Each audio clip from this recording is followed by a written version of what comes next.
দেখুন, একজন স্নায়ুরোগ বিশেষজ্ঞ হিসেবে এটাই বলবো যে এপিলেপসি বা মৃগী রোগ যেটা আমরা বলি, এটা অন্যান্য রোগের মতোই এটাও একটা নিউরোলজিক্যাল ডিসঅর্ডার। ঠিক আছে?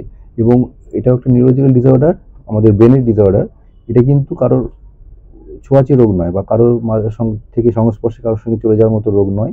ঠিক আছে? এটার বিভিন্ন রকম কারণ রয়েছে। ঠিক আছে? অনেক রকম কারণ আছে। একেকজনের ক্ষেত্রে একই রকম কারণ দেখা যায়। আবার কারো কারো ক্ষেত্রে সেরকম কোনো কারণ খুঁজেও পাওয়া যায় না। সুতরাং এটা অন্যান্য রোগের মতোই একটা নিউরোলজিক্যাল ডিসঅর্ডার বা নার্ভের সমস্যা, এবং এটার অনেক রকম চিকিৎসা রয়েছে। আগে যেমন আমাদের চিকিৎসার মধ্যে ওষুধ, কিছু সীমিত ওষুধ ছিল, এখন কিন্তু প্রতিনিয়তই নতুন নতুন রিসার্চ হচ্ছে এবং নতুন নতুন ওষুধ বেরোচ্ছে। সুতরাং সেই সব ওষুধের দ্বারা চিকিৎসা করে কিন্তু আমরা অধিকাংশ মৃগী রোগকেই কিন্তু আমরা সুস্থ করতে পারছি। সুতরাং আপনাদেরকে এটা বুঝতে হবে যে এটা কোনো ওরকম, এটা রোগ সম্বন্ধে যেরকম কিছু সব স্টিগমা রয়েছে বা অচ্ছুত মার্গ রয়েছে, সেগুলোকে কিন্তু কোনো যুক্তিসঙ্গত কোনো কারণ নেই তার পিছনে।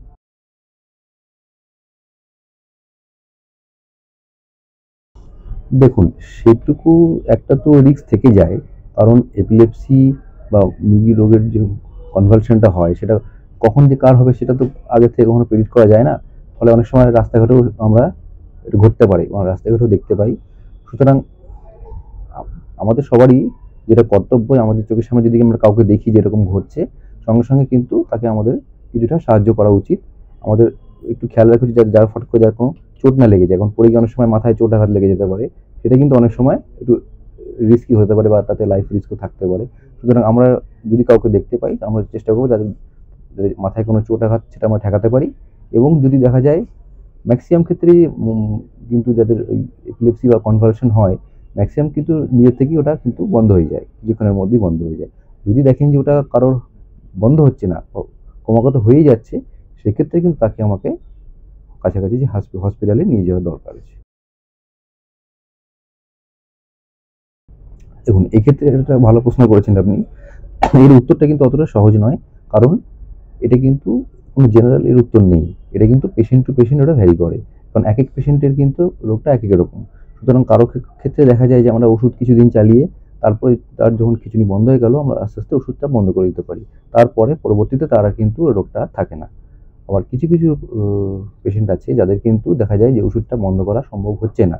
সেক্ষেত্রে কিন্তু অনেককে কিন্তু ওষুধটা কন্টিনিউ করতে হয়। হ্যাঁ, দেখুন, আমাদের অনেকের ক্ষেত্রেই দেখা যায় যে মৃগরোগ বা খিঁচুনিটা আমার বাচ্চা বয়স থেকে, মানে ছোট বয়স থেকেই এটা শুরু হচ্ছে। সুতরাং সেক্ষেত্রে আমাদের দেখতে হবে যে সবার ক্ষেত্রেই কিন্তু ওরকম যে খিঁচুনি যেরকম বলি, হাত পা ধরে ঝাঁকুনি হয় বা অজ্ঞান হয়ে যায় বা চোখটা স্থির হয়ে গেল, জিভ টিপ কেটে গেল, এইসব সমস্ত সিমটম, কমন সিমটম আর কি, এগুলো দেখা যায়। তো এগুলো দেখলে পরে তখন আমাদের ডাক্তারের পরামর্শ নিতে হবে। অনেকের ক্ষেত্রে দেখা যায় যে এইসব সিমটম হচ্ছে না কিছু, শুধু অনেক সময় দেখা যায় বাচ্চারা হয়তো কিছুক্ষণ অন্যমনস্ক হয়ে তাকিয়ে আছে, ক্লাসের মধ্যে চুপ করে তাকিয়ে আছে, কি পড়াটা বলছে সেটা বুঝতে পারছে না, বা তারপরে পড়াটা উত্তর দিতে পারছে না। তাহলে দেখা যায় তাদের পড়াশোনাটার ক্ষেত্রে তাদের ক্ষতি হচ্ছে। তো সেগুলোও কিন্তু অনেক সময় একই ধরনের খিঁচুনি হতে পারে। সুতরাং সেই সব সিমটম আমাদের খেয়াল রাখতে হবে। যদি আমরা দেখি কাউকে হঠাৎ করে অন্যমনস্ক হয়ে পড়ছে, কিছুক্ষণ পরে আবার তারপর সে রেসপন্স করছে, এটাও কিন্তু এক ধরনের খিঁচুনির লক্ষণ। এবং এটার উত্তরও কিন্তু স্ট্রেট ফরওয়ার্ড নয়। যদি দেখা যায় খিঁচুনি কোনো বংশে বা কোনো ফ্যামিলিতে বেশি সংখ্যক রোগীর রয়েছে, তাহলে কিন্তু পরবর্তী প্রজন্ম হওয়ার একটা ঝুঁকি থাকে। সুতরাং এটা সবসময় যে এটা হেরিডিটারি বা জেনেটিক হয় সেক্ষেত্রে নয়, কিন্তু কিছু কিছু ক্ষেত্রে কিন্তু এটা কিন্তু হেরিডিটারি বা জেনেটিক হওয়ার সম্ভাবনা রয়েছে। হ্যাঁ, অবশ্যই। আমাদের চিকিৎসা ব্যবস্থা এখন অনেক উন্নত হয়েছে। আমরা অনেক নতুন নতুন আমরা ওষুধ বেরিয়েছে, যেগুলো কিন্তু সাইড এফেক্ট অনেক কম।